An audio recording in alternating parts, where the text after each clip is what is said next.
एक बार श्री जी खेल रही थी अपनी सखियों के संग, और खेलते खेलते उनका आंचल से हवा लग गई और हवा वो उड़ के वो हवा नंदगांव की ओर चल दिया हवा ने। तो उस हवा को श्याम सुंदर ने स्पर्श किया, वो हवा श्याम सुंदर की शरीर को स्पर्श कर दिया, तो तुरंत समझ गए कि श्री जी के आंचल से हवा उड़ के आई है। तो उस हवा को धन्य मानने लगे, अपने को कृतार्थ मानने लगे। कौन से ठाकुर जी? योगींद्र दुर्गम गतिर, जो बड़े बड़े योगियों के लिए दुर्गम है। ब्रह्मा, शिव, नारद, इनके लिए ठाकुर जी का दर्शन होना बहुत कठिन है। ऐसे ठाकुर जी अपने को कृतार्थ मानते हैं कि ये हवा बरसाने से आ रही है, तो उस हवा को प्रणाम करते हैं और आनंद में विवल हो जाते हैं। ऐसे ये दिव्य बरसाना गाँव है। हम तुम सब जितने आए हैं वो श्री जी की कृपा के बगैर, यहाँ श्री जी की कृपा के बगैर यहाँ ठाकुर जी भी नहीं आ सकते बरसाने में। ठाकुर जी का भी प्रवेश नहीं है, और आएंगे तो भी सखी वेश में आएंगे। राधे राधे बाबा। राधे राधे बाबा, मान बिहारी जी की जो लीला है वो क्या लीला है गैवर वन में? ये गैवर वन जो है ये स्वयं राधा रानी ने अपने कर कमलों से विहार के लिए बनाया था, रास के लिए बनाया था। ये गैवर वन स्वयं राधा रानी ने बनाया हुआ। और यहाँ जो आप जितने यहाँ जो ब्रह्माचल पर्वत है, ये ब्रह्मा जी 60,000 वर्ष तक उन्होंने तपस्या करी। किस लिए करी? कि मैं ब्रज में कुछ मुझे यहाँ का कोई भी जीव बन जाऊँ या यहाँ का कीड़ा मकोड़ा बन जाऊँ। ये कौन प्रार्थना कर रहे? आदि सृष्टिकर्ता ब्रह्मा जी। क्यों प्रार्थना कर रहे? यहाँ का सुअर बन जाओ या गटर का कीड़ा भी बन जाओ, यहाँ की लता बन जाओ। तो 60,000 वर्ष तक उन्होंने तपस्या करी। किस लिए? कि यहाँ का कुछ न कुछ बन जाओ, और बनने के बाद मैं जो ब्रह्मा जी हूँ, यहाँ की जो गोपियाँ है, यहाँ के जो भक्त है, उनकी चरण रज उड़ जाए और मेरे ऊपर पड़ जाए और मैं पवित्र हो जाऊँ। इसलिए ब्रह्मा जी ने तपस्या करी। तो 60,000 वर्ष तपस्या करी, और 60,000 वर्ष तपस्या करने के बाद भी ठाकुर जी की प्राप्ति नहीं हुई। फिर दोबारा फिर 60,000 वर्ष तपस्या करी, और 60,000 वर्ष तपस्या करने के उपरांत ठाकुर जी प्रकट हो गए और बोले, ब्रह्मा जी क्या चाहते हो? तो ब्रह्मा जी हाथ जोड़ के बोले, प्रभु हमको ब्रज में कुछ न कुछ बना लो आपके ब्रज में। तो बोले, क्या बनना? कहाँ, कौन सी जगह बनना चाहते? बोले, आपके ब्रज में आपने जहाँ लीला करी है वहाँ मुझे कुछ न कुछ बना लो।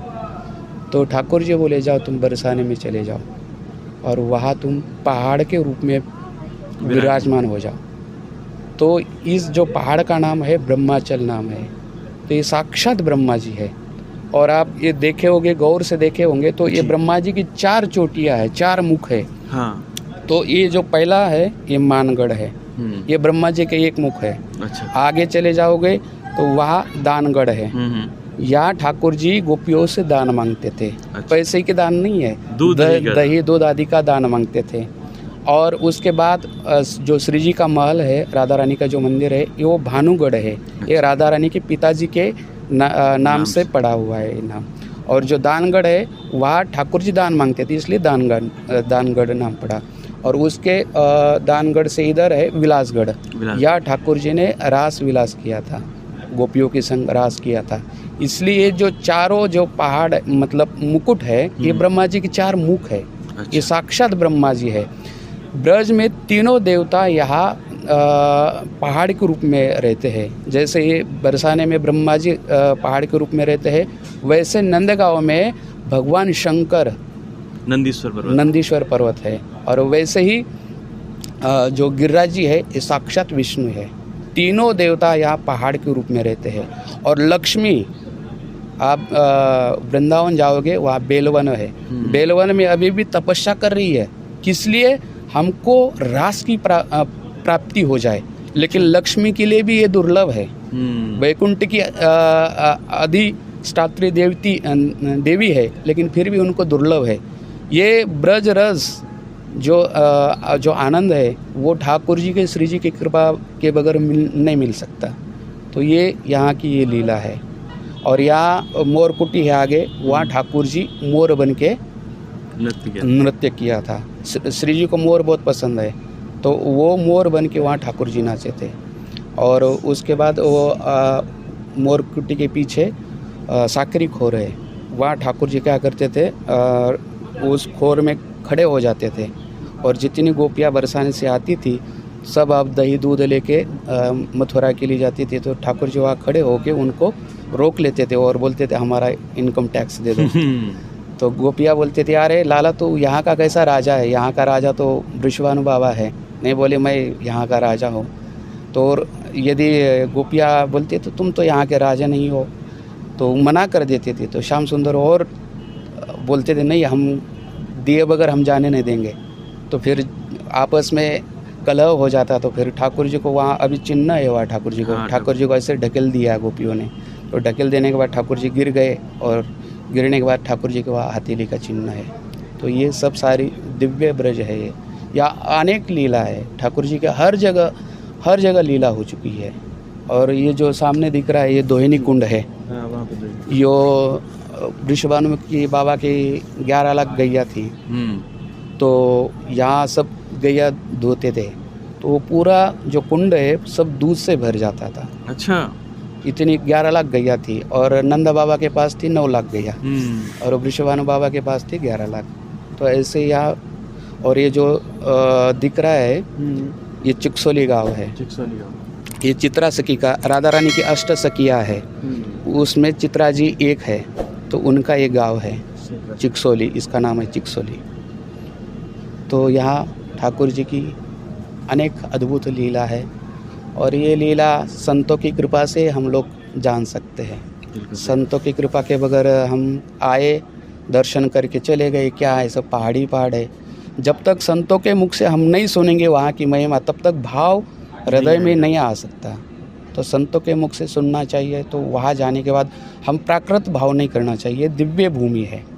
और हम तुम सब जितने आए हैं वो श्री जी की कृपा के बगैर, यहाँ श्री जी की कृपा के बगैर यहाँ ठाकुर जी भी नहीं आ सकते। बरसाने में ठाकुर जी का भी प्रवेश नहीं है, और आएंगे तो भी सखी वेश में आएंगे, वो पुरुष रूप में नहीं आ सकते।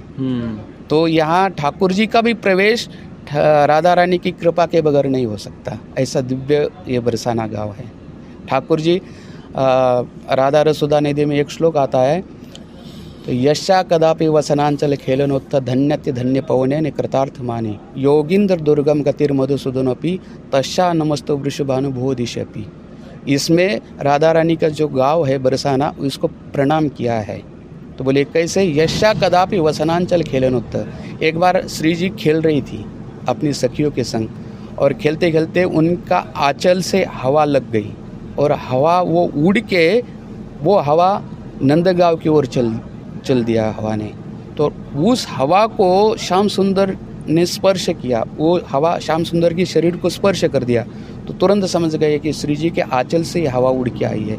तो उस हवा को धन्य मानने लगे, अपने को कृतार्थ मानने लगे। कौन से ठाकुर जी? योगिंद्र दुर्गम गतिर, जो बड़े बड़े योगियों के लिए दुर्गम है। ब्रह्मा, शिव, नारद, इनके लिए ठाकुर जी का दर्शन होना बहुत कठिन है। ऐसे ठाकुर जी अपने को कृतार्थ मानते हैं कि ये हवा बरसाने से आ रही है, तो उस हवा को प्रणाम करते हैं और आनंद में विवल हो जाते हैं। ऐसे ये दिव्य बरसाना गांव है। ऐसा ब्रज में अन्य बरसाने जैसा सुंदर स्थान तो हमको, हमारे मन को तो नहीं लगता। बरसाना दिव्य है। बहुत सुंदर भाव है बाबा आपके। राधे राधे। राधे राधे।